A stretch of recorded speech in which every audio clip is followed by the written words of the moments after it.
Let's go. We're live? We're live!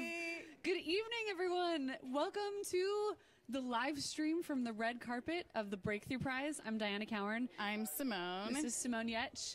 If you're watching from my YouTube channel on Physics Girl, you know that I host that channel. You might be watching, though, from the Breakthrough Prize Facebook page, because we're also streaming live there. Yeah. Yeah. Are you excited?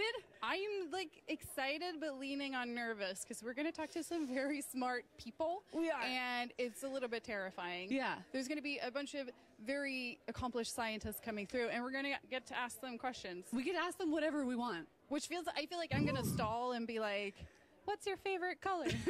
You'll be fine. They're going to say red, though, I'm going to guess. And if they're physicists, they're going to tell you what wavelength is their favorite color. And if they don't, I'll be very disappointed. You should ask them what wavelength is their Amateur. Okay, That's a scientist. Yeah. Yep. Yeah. So just to let you know, what's going to happen is first the laureates that are winning this year are going to be coming through. We're going to get to interview them. You guys are going to get to watch our interviews of the scientists coming through.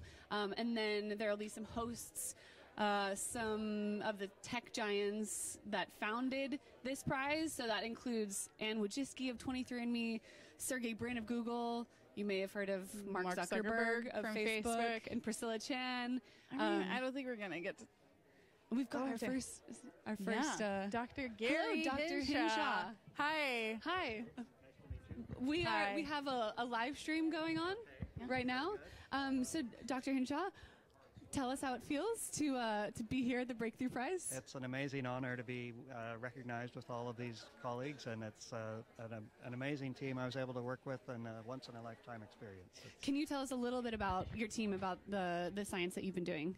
Sure. There was a team of 27 of us, and we've measured the oldest light in the universe. We took the baby picture of the universe and learned about what it's made of, how old it is, and a little bit about how it began. And so this is the WMAP team. That's correct. And can you tell us what WMAP stands for? Because as a physicist myself, I didn't know. I knew it was an acronym. It's an acronym. It happens to match out with MAP, which is convenient. And it started out with, and MAP was specifically chosen as an acronym. It means Microwave Anisotropy Probe. I've learned to say that quickly. But I feel like it sounds like the definition of big data, or you must have had so much data to process. How did you even go start about that?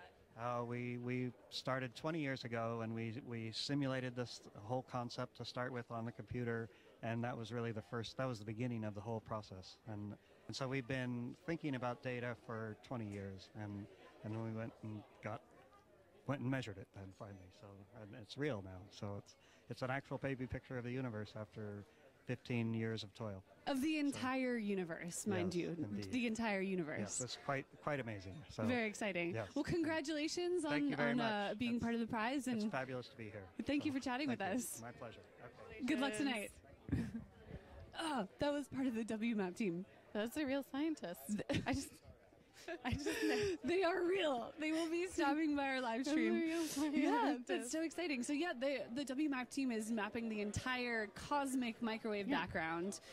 And they're all a part of receiving this prize. There's a lot of them here. Yeah, so in the WMAP team, I think there are 27 scientists that are going to be receiving one of the prizes. Yeah. And it's again, as we mentioned, there's $3 million per prize. They're going to be giving away $22 million. And we may have... Nope, not yet. No one yet. So did you knew of the cosmic microwave background? No, but I'm happy that I gave the impression that I did. Well, I would love to tell you about it in that case. Tell me about it, Dianna. Okay. So for our viewers who may not know, the cosmic microwave background is the background of noise, basically, from the Big Bang. From the Big Bang. So is that because I know that there's space radio waves coming in that we can listen to, and we're like, what's this? Is it aliens trying to communicate to us? Yeah.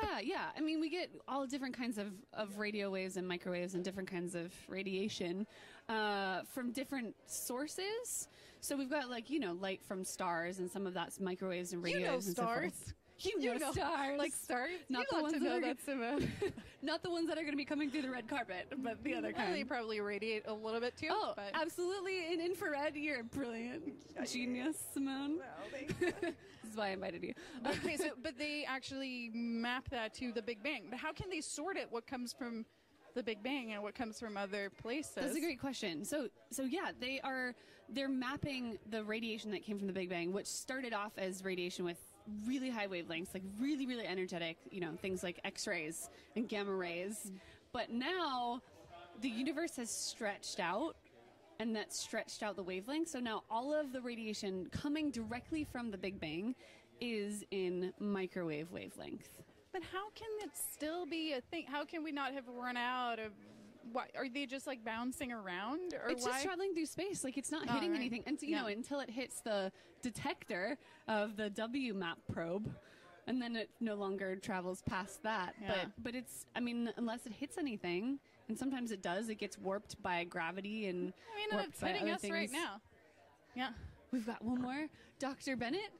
Welcome. We have a live stream going on right now on the YouTube page Physics Girl, as well as the Breakthrough Facebook page. Wow, great. Yeah, so we're live right now with our audience. So you are part of the WMAP team. Yes, I'm the leader of the team. The lead of the WMAP team.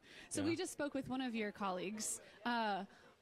We'd love to know more. How did you do this? So the idea was to map the entire universe in 10 years. How did that happen? How did you do it? Yeah. Well, we knew from the beginning what we wanted to do, which was a big help, and we knew what evidence that we needed to collect to get answers that we wanted. So we worked hard to design a NASA space mission that would get what we wanted, and not more than that, because we didn't want to take forever doing it. So we decided what was important. We proposed to NASA to do this space mission. Fortunately, they accepted our proposal, and really what we had as an idea in the beginning is exactly what we built, and it worked beautifully. And we got our results out, and we know about our universe now a lot better than we did before. We were talking about it a little bit here in between. How do you know what waves or what radiation is coming from the Big Bang and what from other parts versus other sources? Yeah, okay. So we do have radiation coming to us from the beginning of the universe, but we also have radiation coming from our own Milky Way galaxy. And fortunately for us, they behave differently. If you look at different frequencies, this is like, if for anyone that remembers what it's like to tune a radio, listening to it across different stations on the radio dial. So we actually designed and built our observing apparatus to make those observations so that we could tell the radiation from our Milky Way apart from the part that we're really interested in. Well, that's great. Congratulations so much. Yeah, congratulations on the prize. Evening. Yeah. Enjoy the event. It's very exciting. Yeah. Thank you. Thank you. You got your question answered. What was that? You got your question answered. Yeah, it's great because you were like talking about something right now, and then you have the people who did it right here. You can get it straight from the horse's mouth. Is that an expression? That is the expression. Yeah. Yep. We Absolutely. have another one. Dr. Corey. Hi. Nice. Hello. Nice to meet you. So we know a little bit about your research. We'd love to ask you some questions, if that's okay. Yeah, that's good. Congratulations, first of all, for winning this 2018 Breakthrough Prize. Pretty exciting. It is very exciting. Yeah. How does it feel to be here on the red carpet? Oh, I don't know. I'm still getting used to the idea. Yeah. So are we. Okay, good. So, what are so we've heard of your so-called super plants.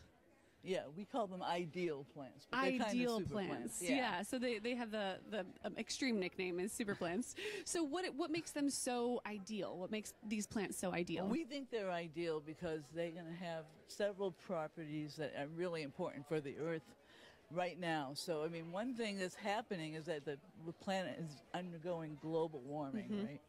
And so global warming is going to kill the human population if it gets really warm, and the only way to get it to go temperatures to come down is by fixing the CO2 that's up there and burying it in the ground somewhere. So our super plant is going to bury that CO2 in the ground in a stable polymer that all plants make, actually, all land plants. And so that's a cool idea. And then number 2, that super plant. Absolutely a cool idea. The ideal plant is going to, be resistant to all these climate changes that are happening. Right. So they'll be resistant to drought and flooding and a lot of other things. And then lastly, the ideal plant will contribute to feeding the world.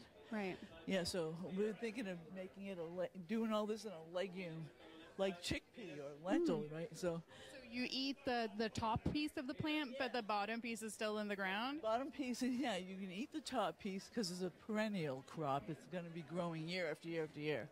And then the bottom roots will still be growing in the ground and burying all that carbon and taking the CO2 out of the air that's causing all the heating. But it's interesting. It feels like it kind of undoes the harm we've done by digging up oil and that CO2 deposit. You're just like back with it into the ground. Yeah, but that's okay. What we've done with fossil fuels is bad because that's carbon that normally stays down in there for thousands of years. Right. And so now we're digging it up in the terms of oil, and then, we're burning it to drive our cars. Yeah. You're like back to the pit that spawned you. Exactly. Right. And so normal plants will take some CO2 out of the air, but these will take how many times more? All plants will take CO2 out of the air. That's what photosynthesis is, actually. CO2 plus water, and you make biomass. And we're all carbon-based, actually. And so, because of plants and photosynthesis. But yeah, these plants are going to be 20-fold better, we think. 20-fold. Yeah. That's incredible. So 20 times more CO2 potentially put back into the soil. Yes. Yeah. And it's going to stay down there for hundreds of years. Yeah. Because what we're trying to do is buy the time, so our technology people on Earth can come up with solutions to burning fossil fuel. Right. Yeah. So Superwoman might be saving the world on film, but Ideal Woman is saving the world in real life. Thank you so much. Congratulations. Thank you very much. Okay, good luck tonight. Bye-bye. I worked on that joke for a long time. It was good. No, it was good. I liked it. Yeah. That is crazy. I kind of want to look at the plants. I picture them as like this, like on steroids. Yeah. So Dr. Corey actually discovered how photosynthesis works. We have another person coming through. We're getting a sign flashed at us. The Junior Challenge. We might be getting the Junior Challenge. We didn't talk about this. So in addition to the breakthrough prizes for the laureates, there's actually a Junior Challenge competition. Hello. We were just explaining so we have a live stream going on right now. Yes. We were just explaining the Junior Challenge. Can you tell us a little bit about it, since we didn't quite get there in the explanation? Yeah. So the Junior Challenge is an annual video competition for kids ages 13 to 18, where we have to explain a big idea in physics, life sciences, or mathematics through a 3-minute video, and it has to be creative. And what did you do your video on? What did you explain? I made my video about relativity and the equivalence of reference frames. Excellent. Yes. We both make videos on the internet as well. We run YouTube channels. Oh, she's a big fan. Yes. Yeah. We're gonna get some selfies after this. Yes. So that'll be a lot of fun. I'm looking forward to it. Congratulations. This is really exciting. So how was your video exactly 3 minutes? Because we know that keeping it short is one of the challenges on the internet. Definitely. I had to cut a lot of times to make it fit. So it was 2 seconds short of 3 minutes. Got it. Perfect. Yeah. A lot of editing. Yes, definitely. Are you going to keep on making videos? Yeah, I actually plan to keep making videos after this. I want to upload content regularly from now on. So yeah. Well, I don't upload content regularly, so don't worry about it if it stresses you out. Where can people find this video? Oh, well, it's on my YouTube channel, and it's also on the Breakthrough Prize official channel. So it's under the Breakthrough Prize channel under my name, so it can easily be seen.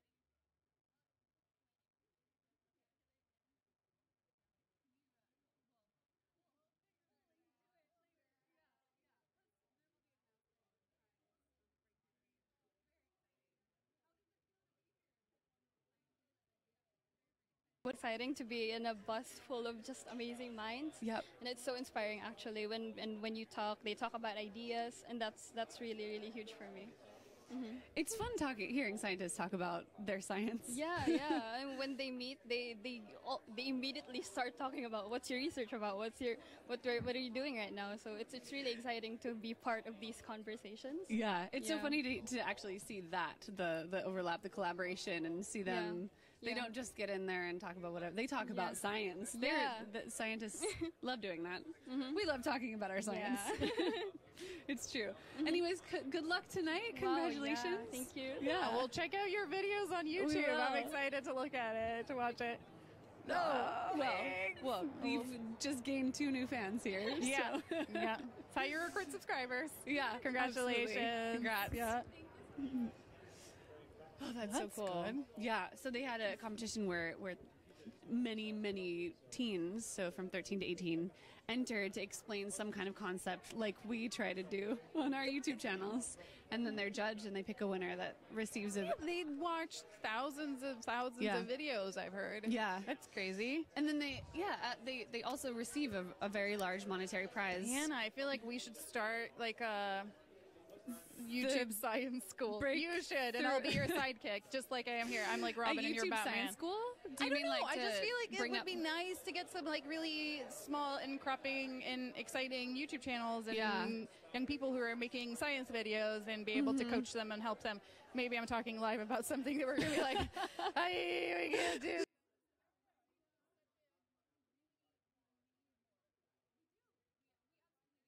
And I think it's okay. This is me being a little biased here, but I think it's great that they're incorporating science communication into this science prize. I think that's incredibly unique to this prize. Okay, there are a few things that are unique to this prize. One is that it's the highest paying prize in the world for science. Another is that they incorporate science communication because I think a lot of scientists don't recognize how important communicating their science is.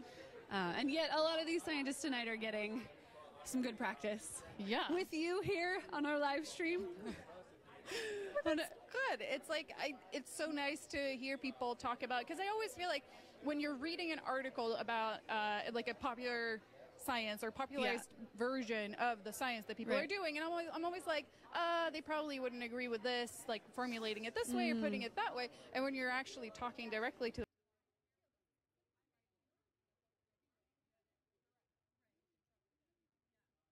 Now, do you mean that when you're reading popular science, often you feel like you wonder if the scientists would not necessarily agree with the way it's worded? I mean, I know that there's always this debate in the science communication of like popularizing science of like, no, you need to, like, when you're simplifying concepts, you're in some way like dumbing them down or using incorrect terminology to give people an understanding for it, which I'm totally fine with. I mean, I don't even talk. I love it. Just like, explain it to me in words I understand. I'm always worried when I do communication that if I use a metaphor or something that it's going to be slightly incorrect or it's going to be slightly off. Yeah. And that's something scientists care about, which is why getting scientists involved in science communication, getting the scientists or getting the engineers or whoever it is that's doing research to then come on and help do communication. Yeah. I think that's when you do it in a correct way, because there is a clear way to communicate that it's also correct. Yes. It's just tricky. Yes. It takes a little bit of practice. I mean, what would I know? I build robots. I don't explain anything. You explained what a stepper motor was to me a while ago. I don't think I forgot that. That's impressive. We should just reiterate what we're doing here. If anybody's tuning in live, we are here at the Breakthrough Prize on the red carpet. I'm Dianna Cowern. I'm Simone Giertz. Simone Giertz. You might be watching from my YouTube channel, Physics Girl, but you might also be tuning in from the Breakthrough Facebook Live page. And Simone is a roboticist and Swedish inventor who you may have seen. I don't know if I even leveled up to the title of roboticist. I'm earned a it at this point. Roboticist. You've earned it at this point. Yes, absolutely. Is that my honorary degree from from the Dianna College? From the Dianna Physics Girl School of degree School giving. Of Physics of life. Yeah. I think we may have another scientist coming through. So as part of the Breakthrough Prize, there's a red carpet portion of the ceremony, and laureates who are winning the Breakthrough Prize are coming through on the red carpet. We get to ask them some questions here on this live stream. And we will also potentially talk to some of the tech giants that founded this prize once the laureates come through. But if you're just tuning in, we've been talking with some incredibly groundbreaking scientists, asking them many different questions. We haven't so far asked anyone their favorite color. No, I think that's a good sign. If we would, I feel like that's when we're starting to lower the quality of our work here, Diana.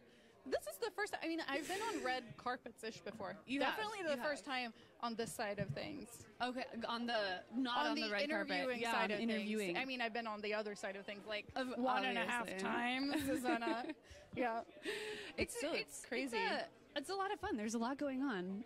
If you've never been on a red carpet, there are many different kinds of things going on. There's video over here. There's still photographs over here. There's the people walking around. It's an experience. I'm enjoying it. Yeah. What did you think when you came in? So I should mention we are at NASA Ames, which is was found part of NASA, but it was founded in 1939. So it's one of the original NASA sites, the original research sites. And this entire building they built up just for this event, for the Breakthrough Prize. Yeah. But right next to us, sort of through that wall, if you could X-ray through it, is. Did you notice it when we came in?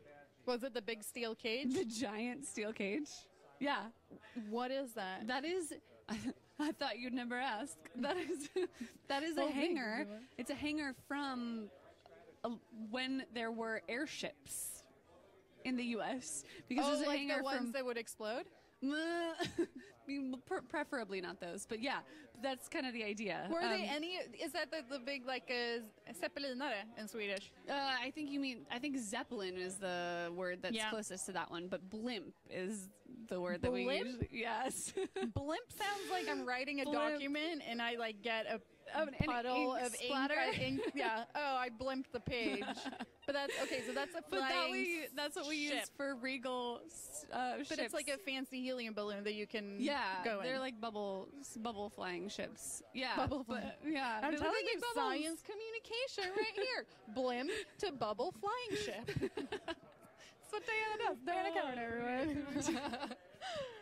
This is what they call an expert. But there's a huge steel structure where they used to have those. Yeah, so when we came last night to check out the event, we came up in the dark, and so we're driving through NASA Ames in the dark, and they didn't have any of the lights lighting up the giant structure behind us yet. So as soon as we got up to it, I thought that it was a fence, like a 100-foot fence that blocks out, I don't know, or blocks in. Yeah, I mean, I don't know. It looks like Area 51. It was crazy. Yeah. And then they turned on the lights, and it became this enormous lit-up structure.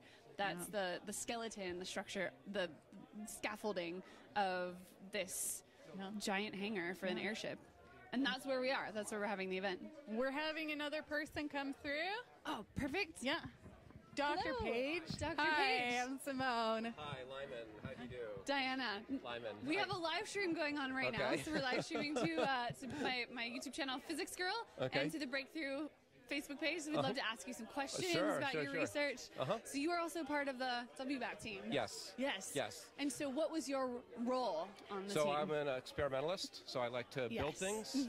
And so I worked a lot on the design of if the overall instrument. So if you, especially like the optics, when you look at it and you see that design, so that was one of the things I led up. And so you were working on the mirrors for the probe? Yeah. And then for how it gets, the radiation comes in from the sky, and it's a differential system, right? Because we measure. Can you explain let me back up a little. Right, so we measure our viewers what differential system is? Sorry. So we do physics. We don't do engineering. Okay, so what's our goal, right? We want to measure these tiny temperature differences. Yes. Right. Or energy differences. Yeah. We don't want to measure sort of the energy, the temperature of the universe, exactly. Yeah. Exactly. And they're measured in millionths of a degree. Okay. So we want to measure them, and we don't want the absolute value. Right. Right. We don't want the quote the DC value, the absolute value. We only care about differences. And so the satellite, if you look at it, has two back-to-back telescopes, and then we're always looking at the difference in the radiation that enters the two telescopes. And if you look at them, they kind of look like TV satellite dishes, right? Like you put on the top of your house. Right. That's because that's more or less what they are, right? The wavelengths are about 3 millimeters to about 1/3 centimeters. So all within the microwave all wavelength in the microwave range. regime, but pretty large, right? So they can be forgiven. They're not shiny. They're you know, it's got this nice dull coat on them. They're not really fancy, but they're just like TV satellite dishes. And then it comes down through that mirror system, and then there's a set of receivers that looks at the difference of them. So, what was the most difficult part of building that? Was there a problem that like really kept you up at night for a long time? There were a bunch. I mean, at one point in the development, all the coatings of the mirrors peeled off. Yeah, that was a bummer. That was pretty late. You know, and it's one of those things you just deal with. You say, okay, we got to figure this out better. But the other...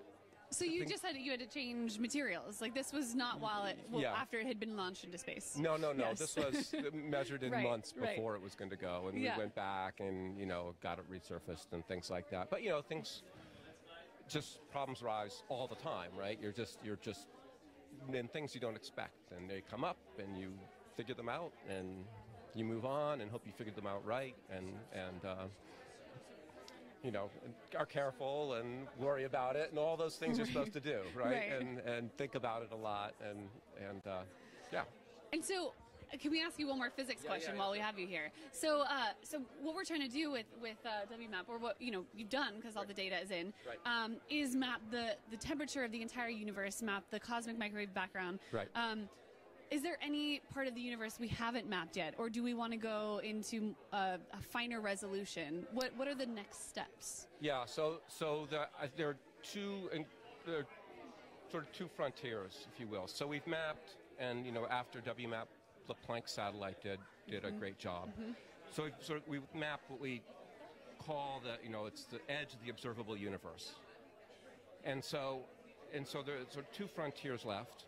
And one is to map it in finer resolution, just like you said, right? And so the resolution is, so WMAP was sort of a quarter the size of the full moon, and Planck was twice better than that. Does that mean like each pixel or something? Yeah, you got it. Yeah. Okay. Cool. Yeah. So just imagine, if you took if it were the full moon, you took the full moon, and you went chunk. Yeah. We'd be measuring the temperature minus an overall background in each one of those. Right. And so you can do that in a full moon size, or half a full moon size, or a tenth of full moon size. So now we're more down to the 20th or 15th of the full moon size. So that's amazing. One. Yeah. And then the other one, another sort of frontier, is WMAP. We measured the intensity fluctuations, but there's you can redo all the results from WMAP, almost all the results, by looking at polarization. And so it's like if you had Polaroid sunglasses that you could see the microwave background with, and you put them on, you look up the sky, and then you turn them 90 degrees, you see a different picture. Right? So we're doing that. And so that's something that hasn't been done, was looking at the polarization of the light. We started with WMAP, and we did okay. Planck satellite did better, and now the current instruments, we're doing way better. Got it. And so we'll redo all those cosmological parameters you hear about. We'll redo those in polarization. Will be one thing. We'll measure the Hubble constant again with another method in polarization. But one of the really exciting things that we're going after with like ground-based experiments are these looking for primordial gravitational waves. So these are if you left over from the Big Bang, right? And they leave a characteristic signature in the polarization. So we're all, there are a lot of groups around the world. It's great. We're all, competitive and blah, blah, blah. Right. And doing these measurements, but trying and just making ever more precise measurements of the polarization at all angular scales. Which would be incredibly exciting if it were to happen. I think that might be one of the right. Yes, yes, that would be really right. One of the biggest breakthroughs in cosmology would be to measure, to see the polarization. Yeah. No, so. Yeah. So it's a great field. Yes, it's very exciting. Lots to do. Lots more to do. So with we should let you go on, but one more question. Yeah. So with the recent with LIGO and the recent discovery of gravitational waves, do you think that we're closer to seeing these primordial gravitational waves from the beginning of the universe? I'd say not closer, but it's a nice perspective. So actually, there's an interesting. So here's a comparison. So the waves that LIGO saw, right? They're the quote the strain of those, right? The change in distance over distance, was 10 to the minus 21. So that was about a human hair difference between here and Alpha Centauri system. The amount that space sort of shifted. Right. Yeah. Okay. So the amplitude of the waves that we expect from the early universe, or we're targeting, is a human hair over roughly the height of us, apart in 10 to the 5. So the amplitude of these waves is large in comparison, but they're on cosmic scales, and we can't measure them directly. We measure them through their influence in the microwave background. Right. So that's the scale, right? Diana is the physics heaven. I know, I'm in physics heaven. I can't. Congratulations. We won't take any more time. Congratulations. Thank you very much. Enjoy the event. It's really fun talking with you guys. Bye-bye. Oh, man. Oh, my God, my left arm is dying. Thank you for doing the holding up. You definitely took on that role, and I appreciate it very much. It's good. I'm getting a good shoulder workout right here. Oh, my goodness. Yeah. That was, sorry, I geeked out a little bit on that one. Can you, take it back a step? What did you just talk about? Okay, so many things. Where do I even start? So he talked about, we've talked a little bit about WMAP, which is one of the biggest groups. 27 people are winning a prize tonight at the Breakthrough Prize for creating this probe that mapped the cosmic microwave background, which, as we talked about, is the radiation from the Big Bang, from the beginning of the universe. So when he talked about temperature and fluctuations, what he meant is that they're actually, the Big Bang was not even. It had fluctuations. It had, that's what they keep calling them. It had sort of changes, and if you look at the map, it's got different colors where there's higher temperature and lower temperature around the universe. Okay. And so why? One of the questions is why? Why would it be different temperatures? But I just feel like if something explodes, it explodes unevenly, no? Yeah, but that has to, but like you're starting out with atoms, and you're starting out with a bomb that has different temperatures in different places, but the universe should be all one temperature. That's what, it should be. But okay, bear with me. There were quantum fluctuations. Okay. There were fluctuations of like energy popping in and out of existence at the moment of the Big Bang. And so when that's not, how is that even possible if they can, because you can't make or destroy energy. How could it pop out? Okay, we're going to have to pause that for a second because we have another brilliant person coming. Dr. Spergel? Hey. Hello. Pleasure to be here. Thank you so much for stopping and chatting with us. We have a live stream going on right now. Excellent. Yeah, so you are also part of the WMAP team. We've been asking each other a lot of questions, asking some of the other parts of the team. Can we ask you the question we were just discussing? Absolutely. Okay, it's so about... So I'm the theorist on the team. I'm the one who wasn't allowed to touch anything. Yeah. That's perfect. But you're allowed to talk a lot. Absolutely. Yeah. So we were wondering, we were talking about, the fluctuations during the Big Bang, fluctuations that created sort of the different temperatures.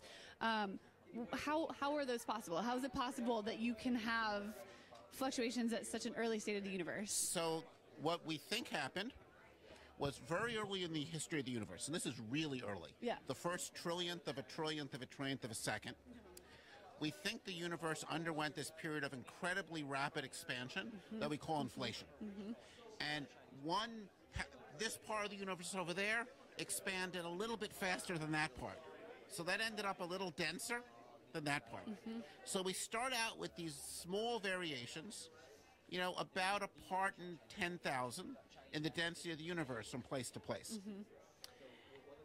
Once you've got variations in density, what that does is set off sound waves. We can do an experiment. Watch this. Okay, right now. Okay, I'm going to create a over-density in the atmosphere. You got everyone's attention. Sets off a sound wave. Yeah. And that sound wave propagates out. And what we see is the patterns generated by that sound wave. Where as that wave goes out, it's got more electrons, more photons. That makes it hotter. So that creates a hot ring.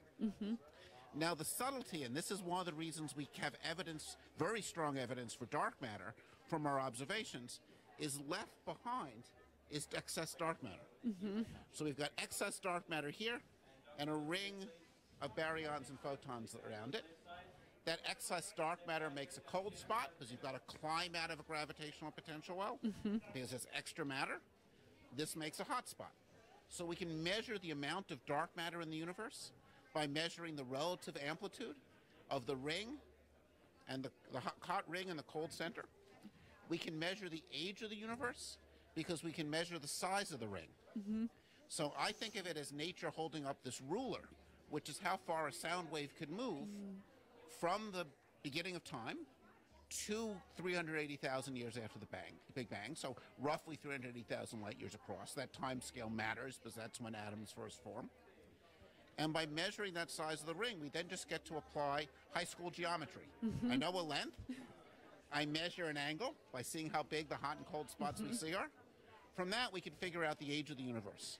About 13.76 billion years. Right, right. And so if you've ever heard the age of the universe and you've wondered how we possibly know that, this is how we know. Yeah, it's by measuring the size of that ring. Yeah. I mean, it's just high school geometry and a really sophisticated experiment that my colleagues built. Right, and send into space. Send into space, and you measure the age of the universe, the density of atoms, how much matter there is. I'm sorry, we're going to need to let you go. I've been refraining all night from talking about anyone's clothes, but your bow tie cannot be left uncommented. What is incredible. It's made from turkey feathers. Turkey feathers. The website claims no animal is harmed in making this bow tie. Okay. It So wasn't like a Thanksgiving sacrifice. I don't think so. They supposedly fall off naturally, and it's from a place right outside the museum, right outside the White House. It's a great art museum. Got it. And they sell these bow ties, and I thought, for an event like this, I gotta get a good bow tie. Yeah. And one last thing, you were involved in the writing the narration for the what is it? The Hayden Planetarium show. Yeah. What is the name of the show? I can't recall. I don't remember. Okay, we don't remember, but it's about. But much of it is about dark matter. Yep. You gotta see it if you haven't. I will be at the Hayden Planetarium tomorrow, so I will be checking it out. Excellent. I'm very excited. Excellent. Yeah. So I'm now based partly in Princeton, partly in New York. I'm running a center in New York. Okay, fantastic. And, one of the most fun projects I was involved with, this was a number of years ago, was we helped set up the planetarium. I was on a part of the committee of scientists that were asked, okay, we're building this planetarium. People are in the planetarium for 5 minutes. They're going to learn one thing about the universe. What should it be? And you were part of that decision. Yes. Yeah. So what was it? What's the one thing? The universe is really big. There you have it. So that's the big takeaway. We live in a big universe. We live really in big enormous... and really old. Yeah. But old, but not infinite age. No. 13 point, you're young. 13.76 billion doesn't seem that long. It seems old. But, the Earth is 4.5 billion years old. So the age of the universe is only 3 times the age of the Earth. So I think of it as we may be living kind of early in the history of the universe. It's an optimistic way of thinking. Yeah. Good. Congratulations. Congratulations on the prize. Thanks. It's a real pleasure. Thank you very much. So the Hayden Planetarium at the American Museum of Natural History talks about dark matter and dark energy, and he wrote the narration for it. That's cool. Yeah, it's very cool. Yeah, they brought him in. So Dr. Spriggle's, he's the theorist on the WMAP team. So he came up with sort of the theory behind what they should be seeing and what they should be looking for. And his papers are the 2 top cited science papers in the universe. Oh my God! That and I asked him gentleman about right his bow tie. It was a legitimate question. It was. It was Like right there. I don't know if you could see in the camera, but it had feathers on it. Yeah, it was a good one. I very much enjoyed it. We have another scientist coming through. She's just wrapping up talking to the other people. Yeah, we've got one more. We haven't had many coming through in life sciences, but I think we're gonna have you have to help me with this one. Oh, you just had a life sciences. Yeah. What is it? No, it's just not physics. Yeah, it's not physics. Well, I'll help out best I can. Oh my God. No, this is such a weird and fun experience. This is so unique. I mean, there's the press people over there. I don't know if you can hear sometimes somebody comes through and they They scream and Fire. they're very excited Yeah. for taking pictures. Should we So- scream more? Is I that what don't people thi- do? Over here. Yeah. Over here.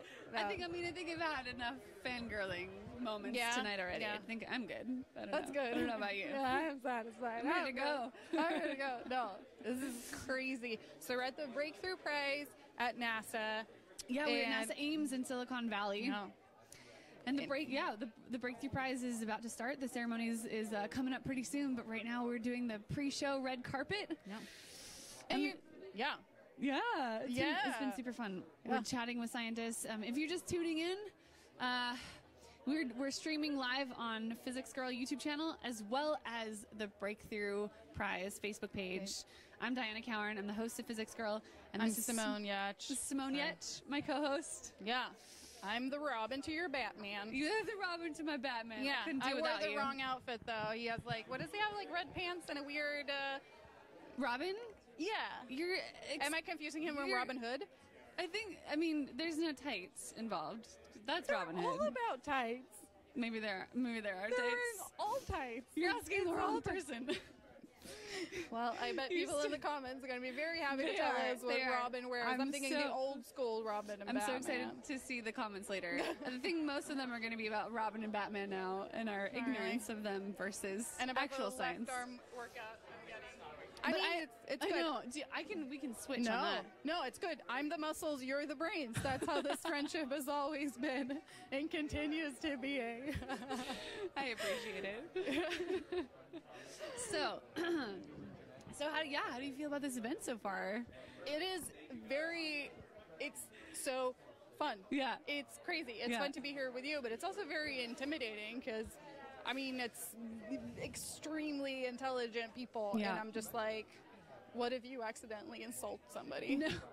That's always my fear. Dude, That is my fear. The thing all that the you time. find about scientists, the thing that I've found about scientists is that they're so interested in sharing their science, and they're so gracious when they get recognized like this. I mean, the Nobel Prize I think is the most common talked about and cited prize, but this is different in a lot of ways. First of all, we've got physics, you've got math, you've got life sciences, plus it's the most highly awarded monetarily prize in the world. But I'm starting to figure out that the highest compliment you can pay a scientist is to be curious about what they're doing and about their science. Yeah. Yeah. I can bring that to the table. Absolutely. I think it's, scientists get asked a lot to justify their science, and if I've got any scientists or engineers watching, I think that a lot of times you're asked to justify why you're doing what you're doing, and for you to be the person who's saying no, this is important because Hello, Dr. Hi. Hi. welcome. Thank you. We have a live stream going on right now. Okay. So we're live streaming to the Physics Girl Facebook page and to the Breakthrough Prize website. Fantastic. Yeah. So, how does it feel to be here again tonight? It's always fun to come to this event. There's Always nothing fun? else like it. What has it been like in past years?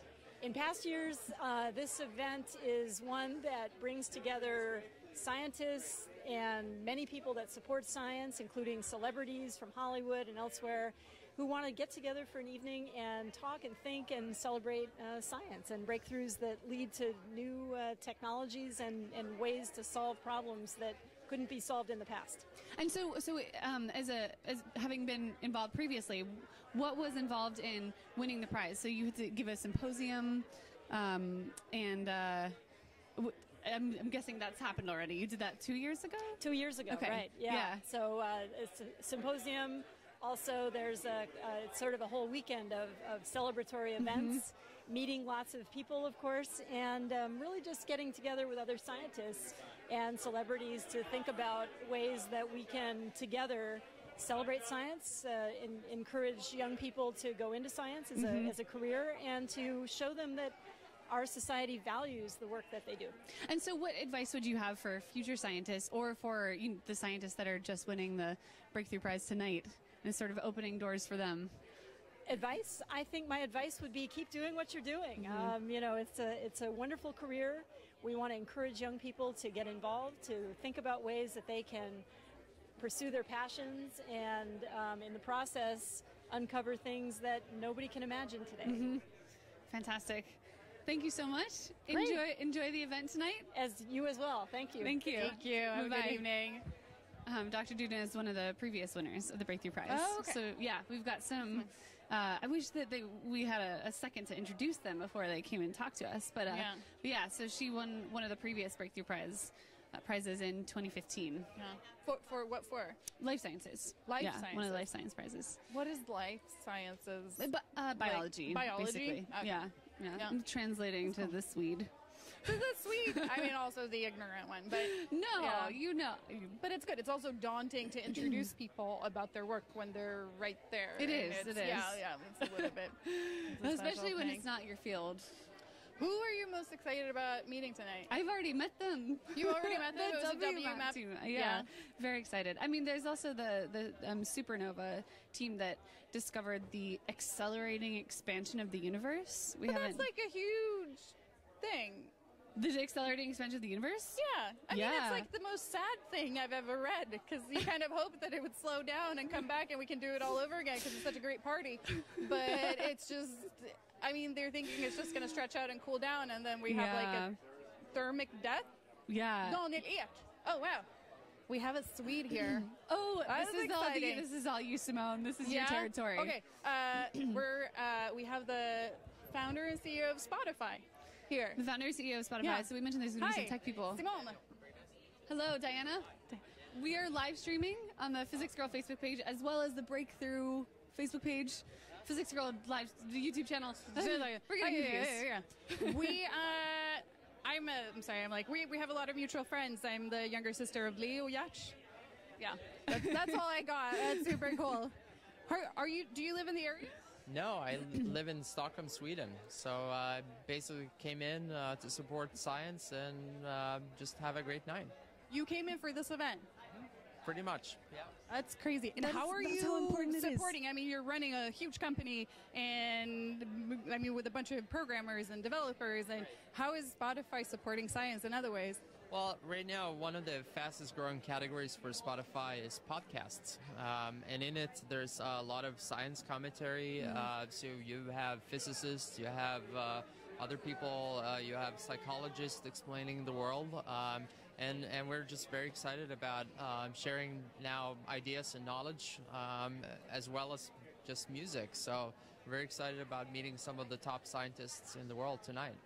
And so do you think that this kind of event, that this might be the start of a change in the attitude towards science, to have a red carpet and have TV cameras and things for scientists? Oh yeah, very much so. I mean, I was just saying to my colleague before, this is like the Grammys, but for science. Like the Grammys for science. The fact that Yuri and everyone here wants to raise awareness of science is amazing, and there's so many hard problems that the world needs to tackle. So to bring awareness to those people who are doing all that work, it's just phenomenal and something that's well needed. Absolutely. How is science playing into your everyday life and the work that you do? Well, I mean, if you really think about it, everything that you're seeing today are really built on the foundations of science. Your smartphone.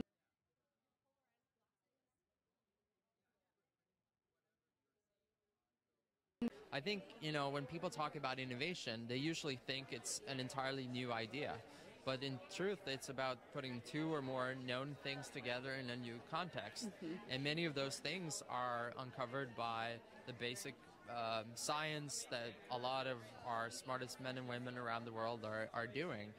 So for me, like, to be able to get a glimpse of what's happening and some of the things that will likely impact the world the next 10, 20, 30 years is just amazing. Now, one last question. Physics or biology? I'm more of a biology person, actually. So killing me. So well, I understand there's some incredible research contributions here in biology tonight. So well, that's one for biology. That's 0 one for physics. Thank you for coming by. Hope you have a good evening. Thank you. Enjoy the night. Bye. Bye. So the CEO of Spotify. Yeah. How do you say his name? Daniel Ek. Yeah. He's also Swedish, a fellow Swede. Yeah, I feel like I just did the cringy, like, we have mutual friends. But my brother was actually one of the first, he developed one of the first versions of the Spotify iOS app. Okay. Yeah. Okay, so somebody taking the existing software that you use and then modifying it to be just usable he made the iPhone on... app. Yeah, he made the iPhone app. Was he working for Spotify at the time? Yeah, he was one of the first. Got it. Yeah, one I of thought it was like first those employees. independent developers that. I don't know. Very cool. He'll correct me if I was wrong. Your brother. That was your brother. Yeah. Techie family. Yeah, over he's here. the good one. Yeah. My brother and my sister are the good ones, and I'm the, I don't know. My brother's an engineer. It's really nice when you have scientists and engineers in your family, I think. My brother bought me my first Arduino starter kit, which is kind of what, like, my first hardware kit, which is one of the things. I mean, I did wish for it for Christmas, so I know I wanted it, but he definitely helped get me to where I am today. There's a scientist here. I'm forgetting which right now, but got into science because his grandmother bought him a chemistry kit for Christmas that she had saved up to buy when he was a little kid. Sweet. Yeah. So the holidays are coming up. Buy your kids science toys. Yeah, so instead of a toy car or a little plastic shopping cart with plastic fruits, I've seen those. Because it really has I've recently. Oh, nice there is. Instead of those, try a science kit, try a chemistry kit, a physics kit. Yeah. Biology, there's so many. You're like, no, not biology. A physics kit. I'm telling you, a physics kit. Diana loves physics. I do. I do. Yeah, but it is such a. It's a good. I don't know. It just has a big impact on the way you're thinking. Obviously, we're preaching to the choir, but we are preaching to the choir. But however, this choir may not be thinking about the kids in their life, and I think some people still go back to the stereotypical presents that they want to buy the kids or their nephews or their nieces, but starting to think about science and engineering related things. I buy all of them, inventor kits, and like the little robotics kits. That is awesome. Oh yeah, I've seen a lot more of those popping up lately. Yeah, it's so good. Yeah. You should make your own. Anyways, we're getting off topic. We're here at the Breakthrough Prize. We're here on the red carpet. I'm Dianna Cowern. I'm here with Simone Giertz. Yeah. And we're talking to very smart people. That is the title of this. Dianna and Simone talking to very smart people. Dianna and Simone talking to incredibly inspirational scientists. We've got... And other people, too. We just had the CEO of Spotify. And there's more. So I think most of the scientists have started to go through. At least all of the laureates that have won this year. Yeah. So the Breakthrough Prize we're here for the ceremony of the Breakthrough Prize for 2018. We've just talked to a bunch of the winners, especially in the physics arena. But now there's other people coming through. Yeah. And we saw a list of the people who are going to come, and it's pretty crazy. Yeah. There's a lot more people in tech. Yeah. Some of the founders of this event, Yuri Milner passed through already, who's one of the founders. Yeah, of the Breakthrough Prize. Like a bunch of actors and singers and people who are supporting. I saw some Olympic swimmer come through as well. Just people who are supporters of science and who want to support an event like this. Exactly. Yeah. Like us. We want to support an event like this. Yeah. I want to support my arm. No. No, I can take over. I can certainly take over. My arm is fine. It's doing great. Mine are okay. I told you earlier, this is not related to physics, but I went wakeboarding for the first time yesterday. I may have a minor concussion right now. So when I'm turning to talk like this, Diana was like, Simone, if my head falls over, please prop it up again. Hello. Hi. How's it going? Good. Going all right. What are your names? I'm John. John Urschel. Diana. Nice to meet you. I'm Dianna Cowern. I'm Simone. Diana and Simone. How's it going? Very good. We have a live stream going on right now. Really? Yes. Yeah, you can wave hello if you'd like. Hello? Yeah. How's everyone doing? We're doing the thing of like, who are you? What are you doing here? What are you doing here? So, we have a physics channel, and then we're also live streaming on the Breakthrough Facebook page right now. Okay. So, gonna just adjust this for a second. Okay. So, how did you get involved in this event?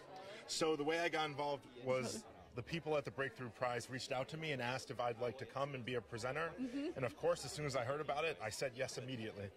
I mean, the Breakthrough Prize, this is, one of those events where it's a no-brainer. To see scientists really being celebrated is something that's very important to me.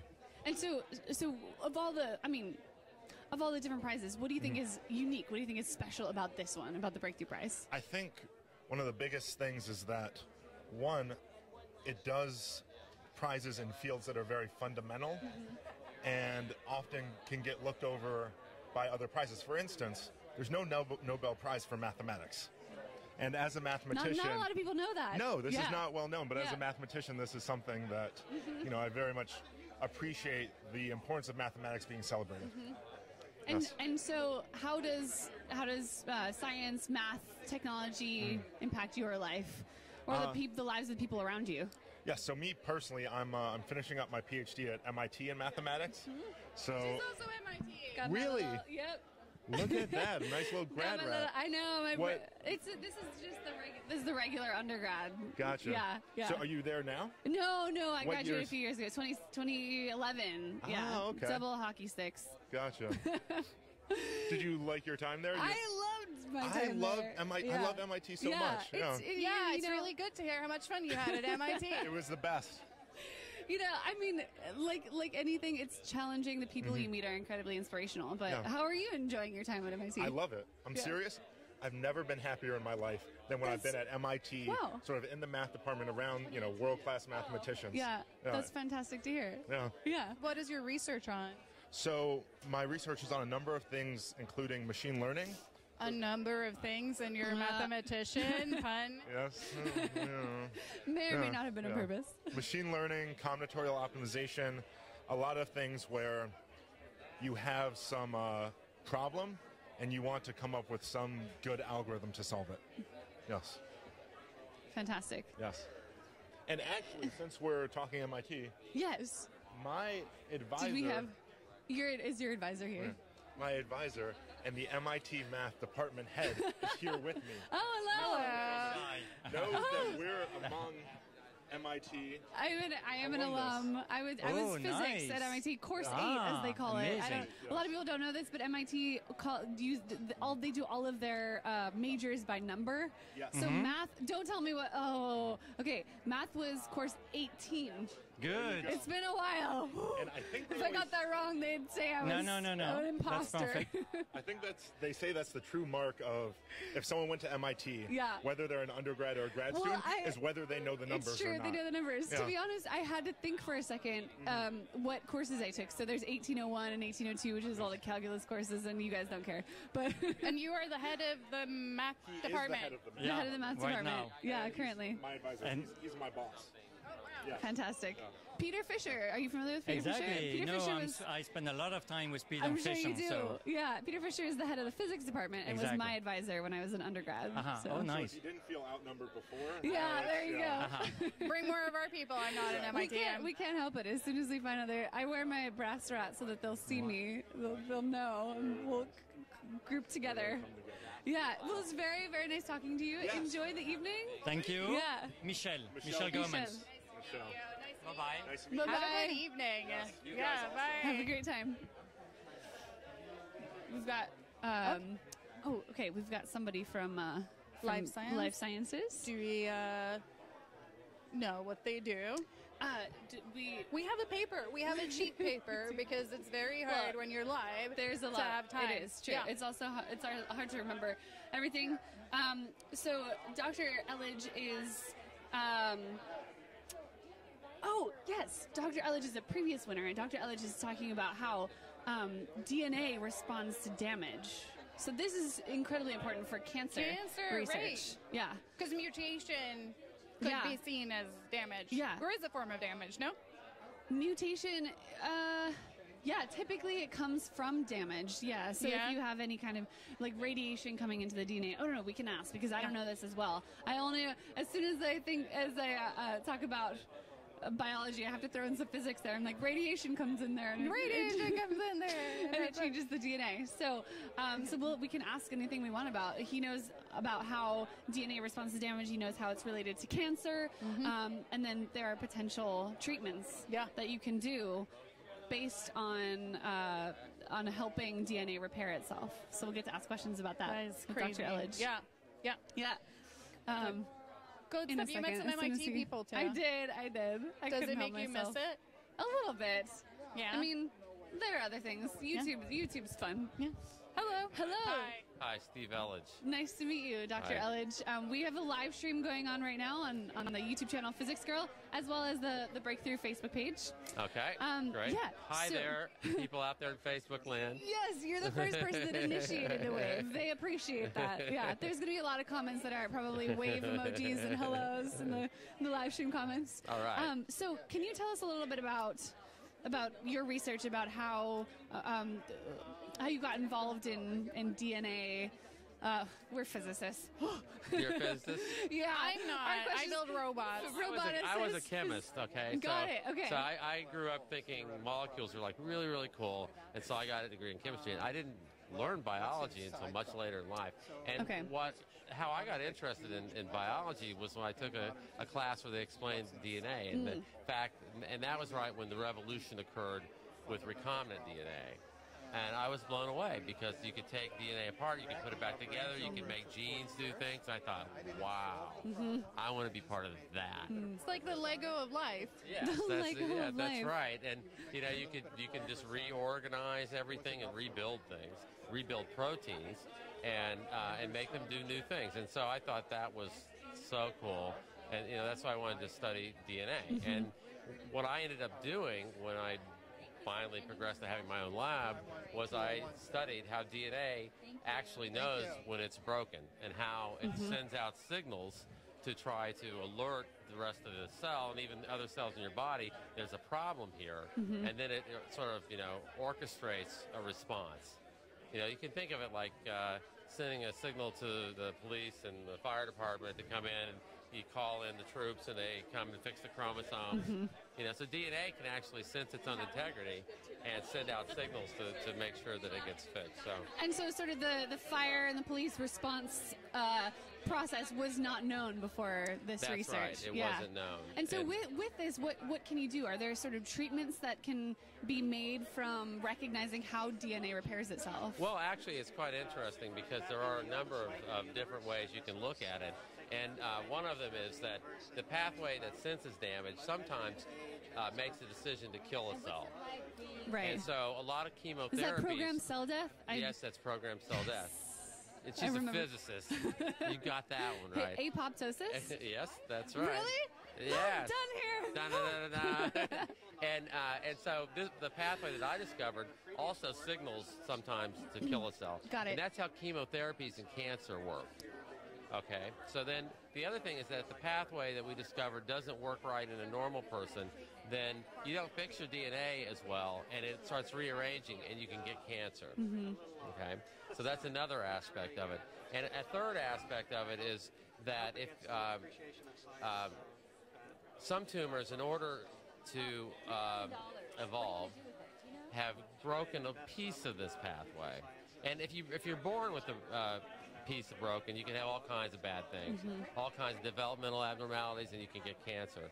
But as a cancer evolves, it's sometimes good to get rid of it because, as you said earlier, it can lead to apoptosis, and the cancer cell doesn't want to die. So it gets rid of a little piece of the signaling pathway, but leaves part of it intact. And that leaves it vulnerable. So then you can take away another piece of the pathway and kill the cell. And this is sort of, think of it as like legs on a stool. If you have a four-legged stool, you can get rid of one, but if you give it a two, bang. So people are making inhibitors to this pathway to kill cancer cells. And some of the very famous cancer genes like breast cancer, BRCA1 and BRCA2, they're regulated by this pathway. So that's sort of, the sort of part of the reason that I got the prize last year. Is the applications of taking this research and then using it for potential treatments and potential future technologies? I was given the prize for discovering it. Got it. Right. Got and it. a lot of people, it's a whole big field now. A lot of people are making a lot of contributions. I don't know if this is true, but I imagine that part of the inspiration for giving the prize is seeing the potential application of this in future technologies. I mean, while I do appreciate... I just love physics, but I appreciate that life sciences and discoveries like this are going to impact people's lives and are going to potentially save lives. So, well, I think these prizes are to celebrate science.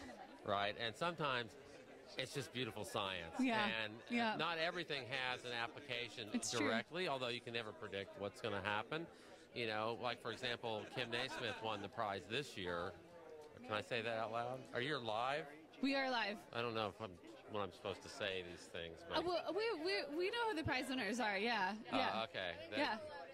Yeah. Okay, good. Sorry, I didn't want to spoil this. No, it's all good. Oh my God, turn down the camera. Yeah, no, we've been interviewing the current laureates.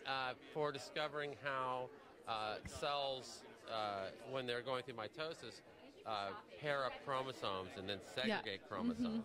Now, these are defective in some diseases that cause cancer and other abnormalities, but it's really the absolute beauty of the mechanism of the science that I think led to this breakthrough prize. But many other breakthrough prizes really have huge impact on people's health. For example, last year, Jim Allison won for immunotherapy, immune checkpoint therapy, which is the biggest breakthrough in cancer research in my lifetime. And so, so it spans the whole gamut from beautiful science to also beautiful science with wonderful applications. With potential applications, right? Yeah. Well, very nice to talk to you. Thank you. Have a good evening. Thanks for stopping by. Yeah. Bye. Enjoy the night. I feel like curing cancer is this thing that people are always like, almost this expression that people throw around as like, oh, what you doing, curing cancer? And these people are like, yeah. That is, in fact, what we're doing. Actually, I have contributed to some ways of treating and curing cancer. That is crazy. It's amazing. I mean, it's such a cool thing because I thought that, hello. Hi. Simone, nice to meet. What's your name? I'm Saul. Dr. Perlmutter. That's right. Yeah, and a previous winner in physics. Yes. In fundamental physics. That's right. We're fans. We've got a live stream on the Physics Girl Facebook page right now. Good. As well as the Breakthrough. So I keep saying Facebook page. Live stream on the Physics Girl YouTube channel, as well as the Breakthrough Facebook page. Great. Yeah. Great. So if you want to wave to the. Nice there they are. Yeah. So you won the previous year? No. 3 years ago, I think it was. 3 years ago. Yeah. And for I always get this wrong. Supernova. What is the full name of that? So these are the measurements of the expansion of the universe, in which we discovered that the universe was actually speeding up its expansion. What is? Yeah, we were just talking about this. What is the supernova? Right. That's in the name of the project. Oh, the project was our project was the Supernova Cosmology Project. Supernova Cosmology Project. Yes. Thank you. Yes, exactly. Thank you for helping me trip through that. No.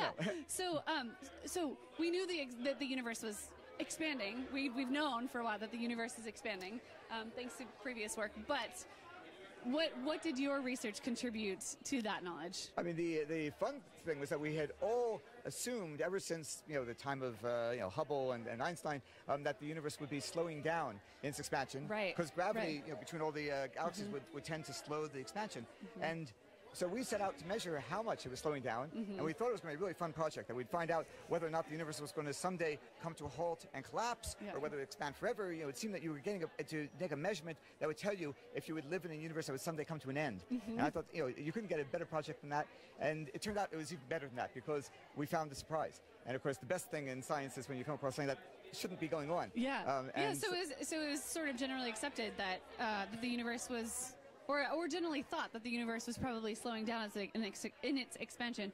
But then, what was the surprise? Right, so the surprise was that instead of slowing enough to come to a halt, or not slowing enough to come to a halt, but still expanding and slowing down, it was actually speeding up. And so that really shocked everybody. I'm sure that blew everybody's minds, because that indicates that there's something pushing outward, pushing the universe. Because it wouldn't be something dragging it outward. It's like a balloon blowing itself up. Kind of. Right. I mean, it's almost as if space itself wants to reproduce itself, faster and faster. Yeah. And so you're getting more and more space in between all the points. And so this discovery has led to some theories about dark energy, and that dark energy might be the force pushing the universe and making it expand faster and faster. What are some of the current theories? What is sort of the present theory on what's creating this accelerated expansion? There's a huge range of ideas that people have been playing with. In fact, I think I was looking at that. There's a paper being published every 24 hours ever since the original discovery. Oh my gosh. So people are trying out everything they can think of. Yeah. And I would say that none of the theorists feel like their theory is likely to. They know that's the right answer. They're just trying to expand the range of possibilities. So it's still in that stage where they look to us as the experimentalists, the observers, to try and give them a little more of a clue as to what what's going on. What can you measure that would tell you what's happening? And so that's really where the state of the game is now. Yeah. But the fun thing is that we had to take this measurement of the expansion that we had done before, and we had to figure out ways over the last 10 years or so, basically, to come up with measurements that could be like 20 times more precise, so that you could actually measure how the universe went from its period when it was slowing down in the first half of its life to this period in which it's been speeding up. And if you can watch the differences between how that happened, we think that's going to be the clue to why it's happening.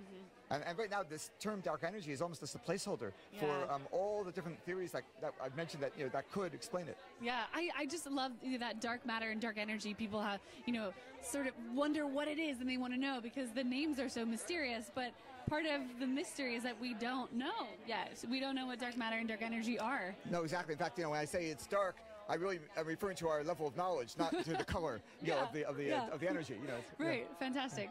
And how does it feel to be involved with this event again? To be back here? These are fun. Yeah. I mean, I would say that what's funny is, as a scientist, you almost never see scientists together with, in this case, the Silicon Valley and the Hollywood world. And this event is an interesting time to actually meet people who you otherwise wouldn't come across. What is that like as a scientist to be rubbing elbows, as they say, with the Silicon Valley execs and with Hollywood celebrities? Well, what's funny? One thing that's funny about it is that you are walking through this red carpet kind of Academy Awards sort of scene. Right. And of course, we're the scientists, and you can sort of tell the difference between those people who look like these glamorous types who clearly belong on the red carpet, and then people like us, who are just, who belong on the red carpet? People like us, yeah, definitely. That's the idea, right? Is that I mean, I had scientists on my wall, and I studied physics, but I think that that's the goal of this event, right? Is to get more people to feel like that, to feel like science is something to be revered and to emulate. So, I mean, what's funny though is, of course, that science has such a tradition of low-key, not showing off in any way as the way in which you establish credibility, and so it goes sort of almost against the grain to be in a scene where you are expected to be showing off, and so it does. But it's fun. A bit of a mind shift. Yeah. And nowadays, I think there's another playful element to that, which I think is good. Yeah. That's great. Well, I'm glad that you're enjoying it rather than, No, of course. Feeling out of place as we do a little bit. But it's very, very nice to talk to you. Thank you so much for taking the time. No, enjoy the evening. Have a good evening. Bye-bye. Oh, man, so much fun. Okay, and now we have Elizabeth Blackburn. Dr. Hello, Dr. Blackburn. Hi, I'm Simone. So you the physics, and who's the physics, and who's the robot? We've got physics here, physics girl, and robot woman, robot queen over there. You're a robot fiend, and you're physics fiend. Exactly. Right. Yeah. So we have a live stream going on the Physics Girl YouTube page and the Breakthrough Facebook page right now. Fantastic. Yeah. So we would just like to ask some questions about the event and being involved and science and so forth. So how did you get sort of roped into this event, and what was your motivation for joining and for being involved? Lots of motivations. I came last year because Yuri and Milner invited me to be here. But fantastic. This year I'm involved because I know one of the winners, and I will not say a thing about it, but I'm just so delighted. And I'm here representing the Salk Institute, of which I'm the president, but I'm a scientist myself. And so I love the event because it's all about celebrating science, and that is just the best thing to be doing. And although I'm a biologist, physics is such a major part of where biology is going now. Absolutely. So, I mean, there's a lot of crossover. I'm sure there's huge crossover. For example, amazing questions like light. Light falls on plants, and then plants just turn that light. The physics of light is something we know a whole lot about. And then plants turn that light into amazing kinds of things. And also, how we think about we explore the galaxies, and you were just talking with Sol. Right. Physics takes us out and out into the galaxies, but also you can go in deeper and deeper into cells, and it's much the same thing. You're like exploring a galaxy inside cells, but they're very tiny galaxies inside living things, but much of the technologies are the same. the optics technologies, how you deconvolve the images, how you understand the images from, faraway galaxies. We use the same approaches for how you understand the tiny signals coming from within living cells. So it's amazing, the crossover of the technology, the thinking of how you explore universes deep inside living things, as opposed to, way out in deep space.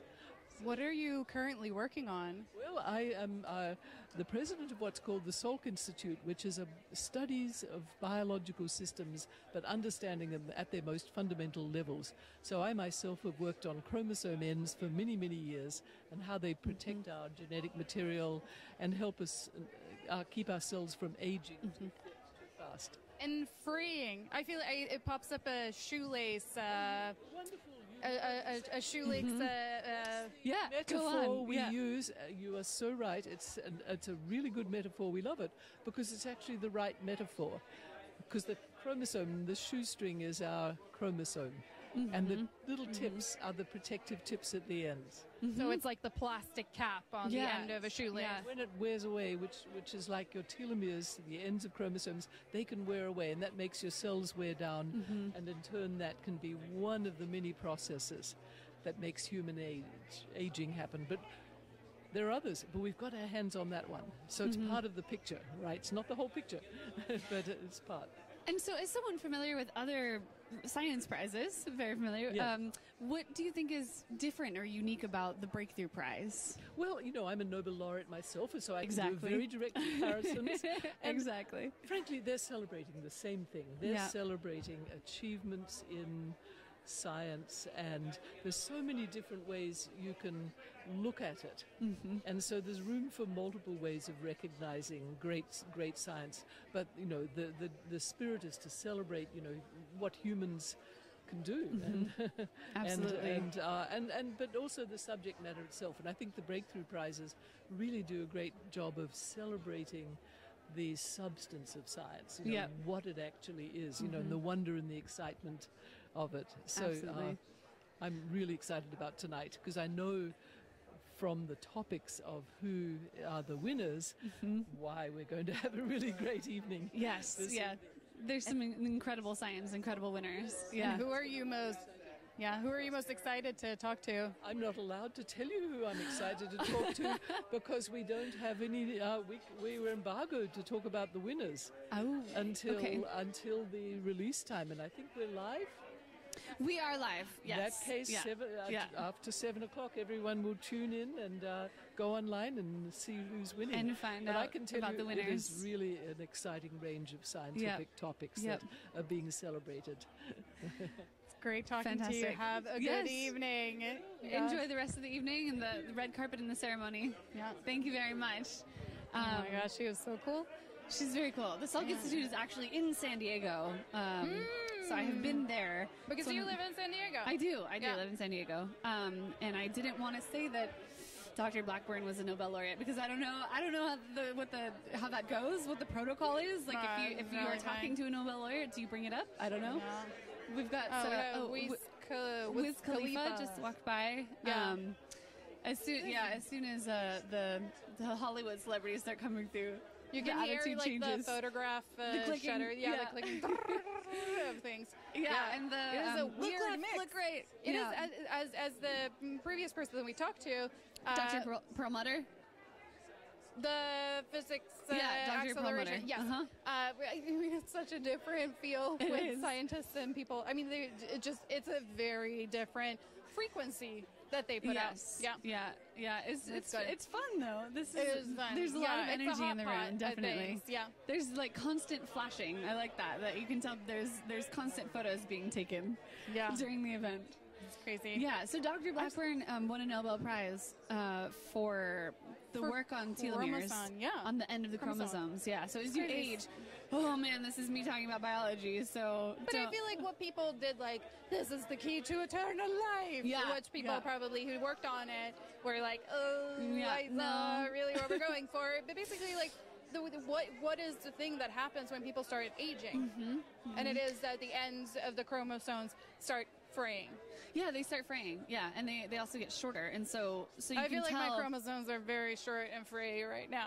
No. You're not that old. My chromosomes are doing great. Remember that? They're doing fine. Remember our one laureate who told us that compared to the age of the universe.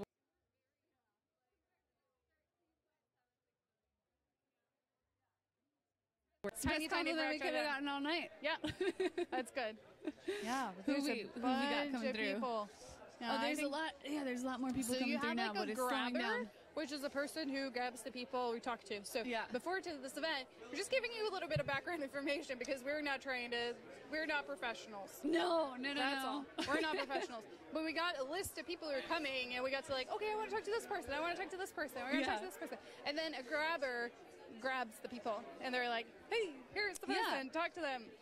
Yeah, we're telling you because this is the kind of we are in the world that this doesn't happen to a lot. Like we are not winning Grammys and we're not winning Academy Awards yet. Well, yeah, but now that they're bringing science together with media, we've got Mila Kunis and Ashton Kutcher just walked by, so we're gonna get a lot of yelling. They're just walking by. This is so bizarre. Thank you, robots. That is like what I feel very often, where it's like, wait, I build robots. How does this? Yeah. Yeah, it's just this is fun having scientists combined with tech, combined with celebrities. Yeah, and that was the whole idea. Should we? I'm sure some people are potentially tuning into the live stream now. Should we reiterate what this is? What this is? Who we are? I'm Simone Giertz, and I'm here with my friend Dianna. I'm Dianna Cowern. Yeah. If you're watching on the Physics Girl YouTube page, then you know I host that page. Simone's been a guest. But we are currently on the red carpet of the Breakthrough Prize. Yeah. The Breakthrough Prize ceremony is starting pretty soon. It starts at 8 p.m. Is that correct? So that is the potential time? Yeah. Maybe 7. The actual ceremony? Sometime. And it's going to start sometime soon, and people are going to get stuff. Yeah. Yeah. And then they're going to award the 2018 Breakthrough Prize winners. It's in Silicon Valley, and it was a bunch of big tech company founders who got together and were like, we need a prize that celebrates science in the same way as we celebrate stars and artists and actors and all other people that we idolize. Yeah. And so what if we idolize scientists in the same way? What could happen? Yeah. Science could happen. This could happen. This could happen. Yeah, we've got, people are just filing in now. We've got a long line of people coming in. It's a busy red carpet. It's a bit of a traffic jam here right now. Yeah. People were sort of stopping and talking at the beginning because we had all the laureates, and that's who we're here for, is for the laureates for this year, the 2018 Breakthrough Prize winners. Yeah. But it's crazy. I feel like after this, because I build robots. This is a little bit outside of my realm. And I mean, I do like reading about science, but it's not something that is definitely not my field. And I feel like after this, I need to read up on every person we talk to, and I'm going to facepalm myself over and over and be like, is that really the question I asked that person? Because it's crazy. That's the point. I mean, I think it's good, potentially, that you don't necessarily know, and I don't necessarily know every contribution that these scientists are adding to science, because not everyone does, you know? I think it's good to ask the questions that are coming from the general public. So, but it's you just a path crazy. Here. We just met somebody who won a Nobel Prize, and somebody from Sweden that is like... Who started even Spotify, crazier. No, but as somebody from Sweden, the Nobel Prize is like... I think even more idolized than for people in other countries, because it is Swedish, for those of you who didn't know. Yeah. And it's crazy. also, I mean, the ceremony happens in Sweden too. That's something fun about this prize, is that the ceremony is here in the States, in Silicon Valley. Yeah. It's been here every year for the last 6 years. At NASA? Yes, NASA Ames. Yeah, we've got someone else coming up from Facebook. We've got a person. Hello. Hello. Hi. Good to see you. Good to see you. So we've got a live stream going on the Physics Girl YouTube channel and on the Breakthrough Facebook page right now. So for the people watching, what is your involvement in tech, in science, in this event? I'm one of the founders of Oculus VR. Mm-hmm. And that is my most educated statement. That's cool. Yeah, who brought that girl on? So what brought you here to the Breakthrough event, and what got you involved? Yuri and Mark, and I've been coming for a few years, and it's an incredible event. Got it. A lot of fun. And so, did you come at Oculus from the engineering side or from the science side, from physics? You like built it in your garage. Palmer built it in the garage.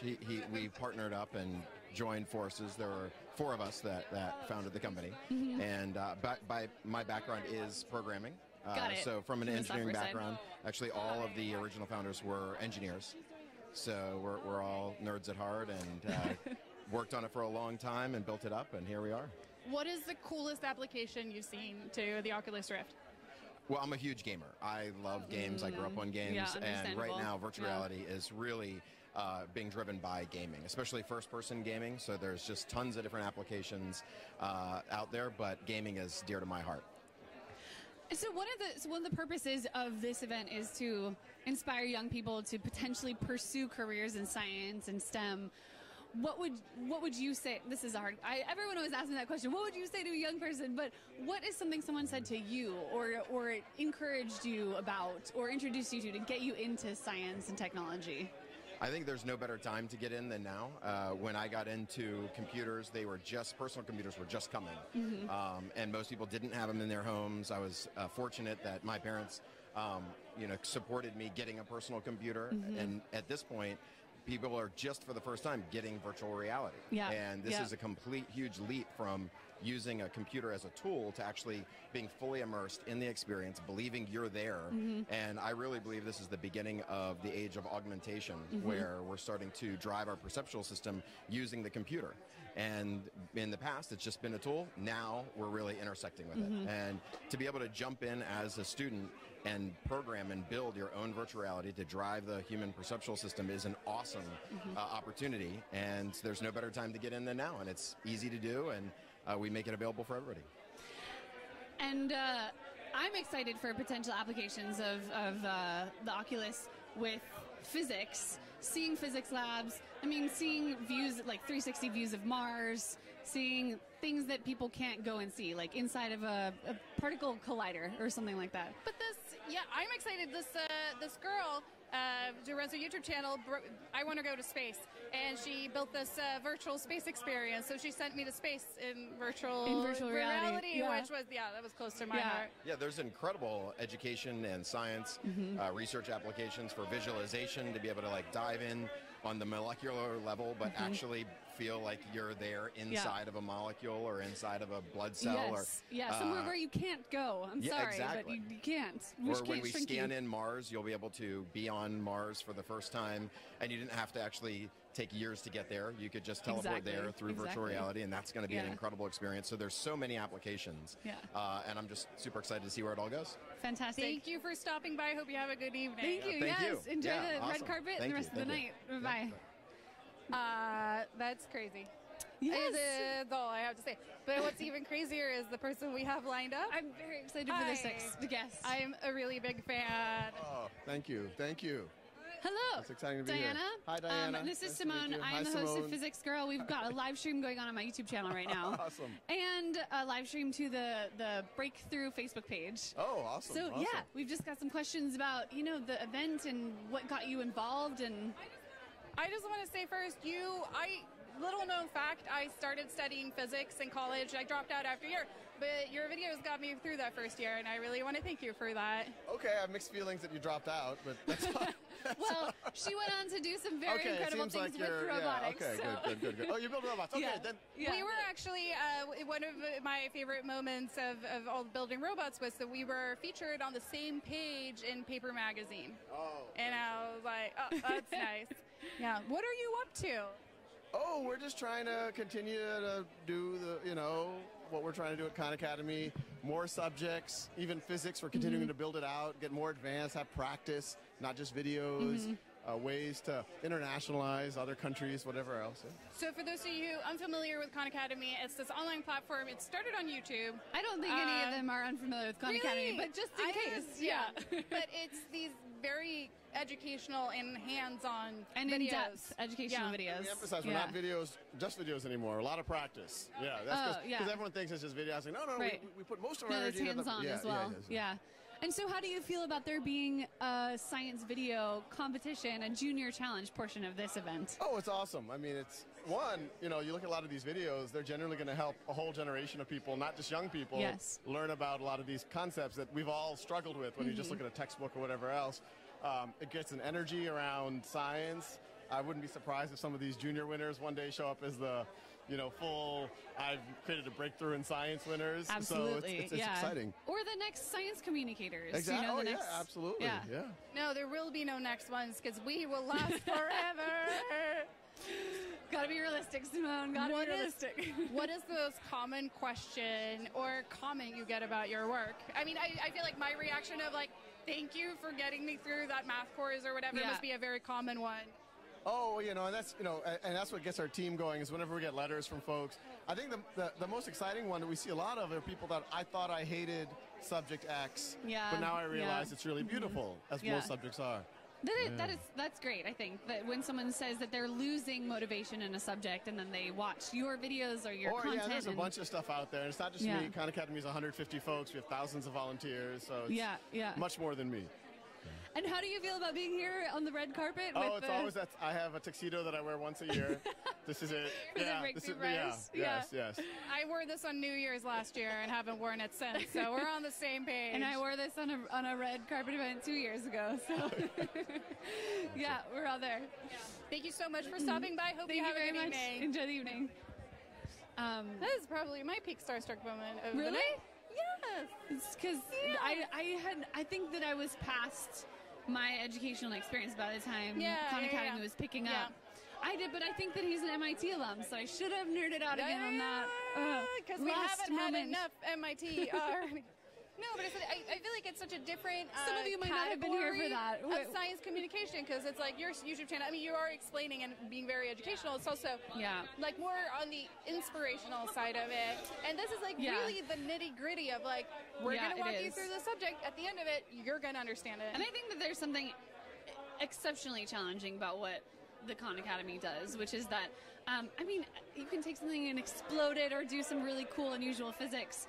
And it's easier to make that exciting, but it's hard to make the content that you have to, that you find in a textbook and that you have to do throughout high school and make that stuff captivating enough to teach the masses. Yeah, you're doing like the cherry on top stuff. Yeah. I mean, you're also doing, no, it sounds like I'm talking down what you're doing. No, you're doing but it's like I embrace the cherry on top. Yeah. Yeah. I am the cherry. That's what I try to do, is try to spark the curiosity, and then I shepherd them over to Khan Academy for the real learning. They can get, well, that's good. That is super cool. I also feel a little bit bad for the not knowing. It's tricky keeping track of everybody, not knowing who the Oculus Rift guy was. Obviously, we know that was Oculus my bad. Rift. I knew who that was, and I didn't introduce him to you. My bad. We're fine. We're learning. Pound it this for is learning. a learning experience. We're live streaming. All these other people are going to edit what they're doing. We don't have that luxury. The unfiltered Simone and Diana show. Diana and Simone show. I can't put my name first. My mom gets upset. We can do the Simone and Diana and Simone show. Simone and Diana. You first. So we have people talking to. Oh, we just had the returning host of Breakthrough Prize, Morgan Freeman walk through. It's a little bit like having a mythical creature walk behind you. You're like, that is Griffin. I didn't think it really existed. It is. Well, have we come through platform 9 3/4? I don't know, but it feels like that. I think so. And I think we have but Morgan Freeman comes founder. Well, sorry. Morgan Freeman comes back every year to do this event because he thinks it's so important. Yeah. Who did we miss? Crazy. But we have we have the founder of Huffington Post coming through. Oh, yes. Yeah. Ariana Huffington is coming through. Ariana Huffington. Yeah. The Huffington of Huffington Post. The Huffington of Huffington Post. Guys. Yeah. Oh, yes. Hello. Hello. Hello. Hi. Diana, nice to meet you. This is Simone. We have a live stream going on our YouTube channel as well as the Breakthrough Facebook page. So what brought you to this event? What inspired you to come to the Breakthrough Prize and support this event? Yeah. It's really the Oscars for scientists. It is. That's what they say. The Oscars of science. Yes. Yeah. And I love the fact that we're celebrating scientists. I love the fact that this is probably the only time in the year when Silicon Valley dresses up in black tie and long dresses. Exactly. Instead of hoodies? Instead of hoodies, gray hoodies. Yes, exactly. But it's also for such a great, great cause. And I hope next year maybe they can bring children. Yes. To watch, you know, the honoring and the celebration of scientists who are changing our lives through breakthroughs in physics, in life sciences, that are truly dramatically accelerating big changes. And so, are you a fan of science, of technology? And if so, what kind of scientist would you be if you were not doing all the many things that you're doing? So I'm a big fan of a lot of the new technology that helps us disconnect from technology. Interesting. I know it sounds paradoxical, but come on, let's face it. We are all becoming addicted to technology and to our phones. Glued to our phones, glued to our computers. So we are launching an app in a couple of weeks called the Thrive app. It turns your smartphone into a dumb phone and you can't override it for specified periods of time, like you're having dinner with your kids or you are doing deep work. And then if I'm saying Thrive mode and you text me, you'll get a message back that says Ariana is in Thrive mode until 10:30. So it also helps change the culture that we don't need to be always on to succeed. Exactly. Do you do that? I have an app that turns off Facebook and Twitter and certain things. Do you do any of that? I do that. And especially, I don't sleep with my phone by my bed. That's a smart tip. Do you sleep with your phone by your bed? Yes. No. I stopped 2 years ago, and now it feels dirty to bring my phone to bed. It's like it doesn't belong here. Can you convince me? The problem is I read on my phone. I read books. No, not in bed. No. But no, like the books, listen, what do I do? What do I use Excuse instead? me, but we're celebrating science here, and all the science tells you when you go to bed, no screens. Yeah. Real books, physical books, all day long you can read on screens. I mean, I can't argue with science, except that I travel so much that carrying the book is, Get a Kindle, that's acceptable. Kindle is okay, but in bed, get a paperback. A paperback, okay. Of poetry. Okay. As long as it's not poetry. But I always think of like, if my smartphone was a person, it would be the rudest person, because it'd constantly be like, hey, Simone, I got a thing for you. You should listen to me. And I'm like, no, I'm trying to hear and hang out with my friend Diana. That's like, no, I got a thing. You should really check this out. Right. This is amazing. I love this metaphor. Yeah. You can use it in your pitch for the app Thrive. I'm going to use it and completely attribute it to you. Perfect. Thank you so much. Thank you very much. Nice Enjoy to the night. meet you. That was good. Was that? That was good. Yeah. Wow. Yeah. That was great. It's true. I mean, Ariana Huffington told me personally that I need to not use my phone in bed. I told you this before. It didn't have the same. But it did. I mean, I feel like she was more scolding about it. Yeah, she's definitely. I need to work on my intonation. She also did bring up the science. Yeah, and said that's that true. data backs that But argument. it's been such a. I've stopped now. Getting in the habit of not having my phone in bed, because I use it as a alarm. An alarm, yeah. I use it as an alarm, and I use the Kindle app. I read everything on there. Yeah. But it's not having had it for a while. It feels so weird when I bring my phone to bed or my computer. I'm like, this is not where it belongs. Yeah, it's like bringing your. Not people bringing their dogs into bed. It's like bringing your pet llama into bed. It's like, you don't belong here. I like you at certain times of the day, but you do not belong in my bed. You don't belong here. You don't belong here. Diana! Good one. I feel like we're starting to come to the end tail. Yes. Our chromosome ends are starting to fray a little bit. Also, fraying just a little bit. But it's true. I mean, your phone sends you notifications. It wakes you up.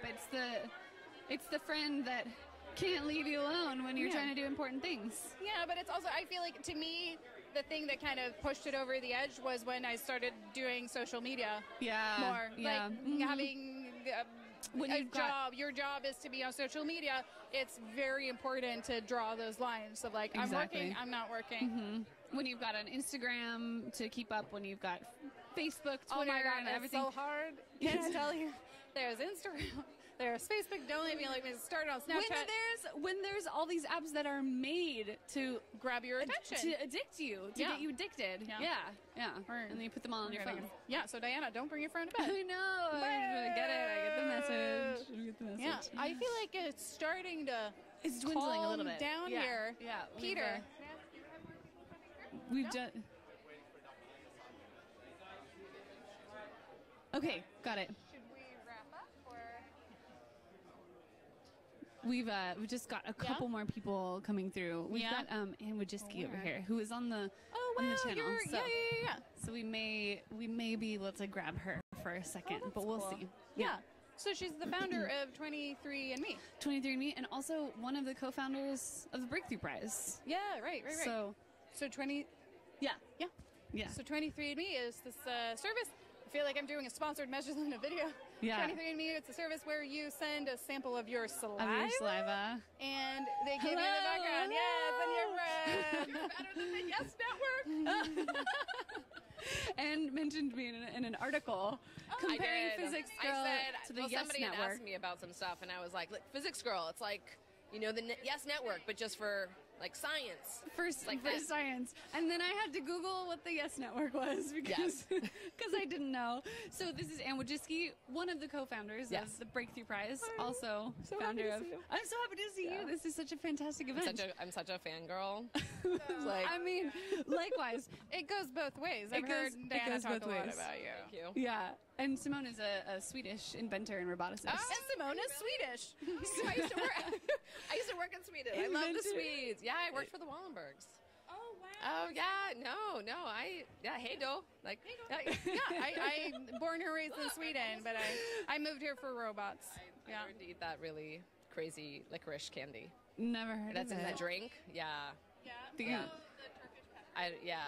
Yeah. If you're ever in Sweden, Turkish pepper. Yes. That's what you try. Americans don't tend to like it. No. Because our licorice is not very sweet. It's a little bit more salty and a little bit more Viking. It adds a little more Viking in. Yeah. Dramatic. Yeah. Yes. Can we ask you a couple questions about the breakthrough? Yeah, because we're doing our live stream right now. Yeah. Oh, good. Fun. I figure. Yeah. So what do you think makes this event different from other science prizes throughout the world? Well, I think one of the big things is like it's glittery. It's like splashy and glittery, and you have celebrities, and we got the press lined up, and we're intentionally trying to merge like pop culture and like sparkly bags with like the science, like make it like super accessible and fun, and like in some ways a lot of similarities with 23andMe. Like we try to make it like genetics accessible to the world, and I think there's like, how do you make, previous winners, like gravitational waves? Yeah. How do I make, like, every person out there being like, oh, my God, gravitational waves are the coolest thing ever? Yeah. Like, there's unknowns in the world. Yeah. And so I think part of it is, like, by bringing together, some of the celebrities and the bling, like, how do we inspire the entire world to be really excited about science? So we found gravitational waves in me. They're all around you, girl. Like, you can't. That's, like, part of. Yeah. Well, like, that's, like, part of, like, to me, is like people being able to think about, like, even if you don't understand, like we had a discussion last night about inflating versus expanding universe, and like, it's hard to, these are complicated concepts to necessarily grasp, but it's really interesting. Yeah. And then my son got really, he's like, well, what's dark matter? Yeah. Like dark energy, I need to know these things. Like, it's just really cool. And I think the more, even like, the one thing I try to get kids away from is like this idea of perfection. Like understand the concepts and understand more the fact that like it's not known. We don't know a lot of these things. I mean, kids know that like every single their birthday of their favorite celebrity. They know where they were born. They know everything about them. Yeah. But that's because they're curious because that glitz pulled them in, right? Yeah. So with this, you get them curious about scientists, and then they start asking all the questions. They're like, well, if I want to know everything about that scientist, I have to know everything about the science that they do. I have to know about dark matter. I have to know about the expansion of the universe. And so my forth. hope also is that this inspires people to realize like there's questions out there that they never even thought of. Yes. And also the difference today is like thanks to like your show and other shows out there, like people can actually and Simone's. Yeah, and Simone's. Like, but there's like all these resources to get people up to speed and educated. I maybe are more on the side of that it's not about being perfection or not about perfection. I feel like I am holding that flag with a lot of pride. I build bad robots or useless machines, and they fail, and But that part is of the purpose of like experimenting. Like, exactly. And we talked to one scientist earlier who was working on the WMAP satellite and said the coating peeled off completely. Yeah, from the mirrors. So you learn from that. Right. Yeah, you have to fail a lot in order to succeed greatly, to succeed at a bigger level. Yeah. I'm going to quote you on that and put it on my website. It's yours. You have it. Awesome. Well, yeah, thank you so much for stopping by. Bye. Yes. Have fun. Thank you. Yeah, Also, nice to meet you too. I think you might be our last guest on the live stream here. Yeah. So have a good Bye-bye. evening. That was a good way to end, was just with the founder, or one of the founders of the Breakthrough Prize. Yeah, and crazy. and the founder of 23andMe.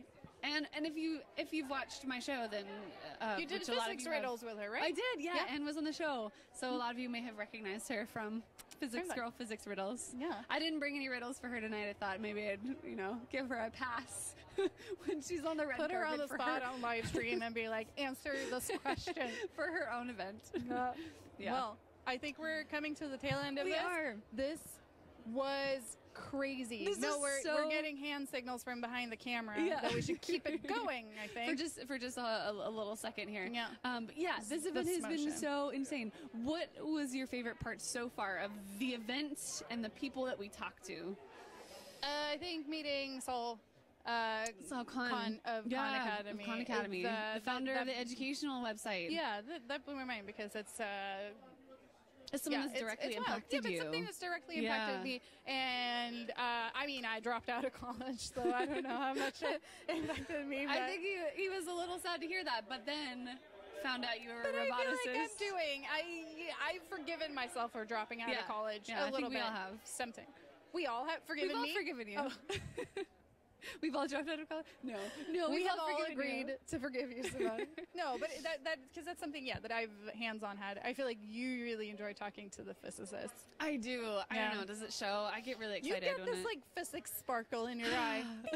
I feel like somebody should do a Photoshop edit of Dianna with stars all over her eyes. I mean, that's the thing is like when I was a kid, the best moments of my life were the moments when I was talking to someone who knew more than I did and could answer my exact questions, or could be like, oh, this is where, try this to figure it out, or this is where you go.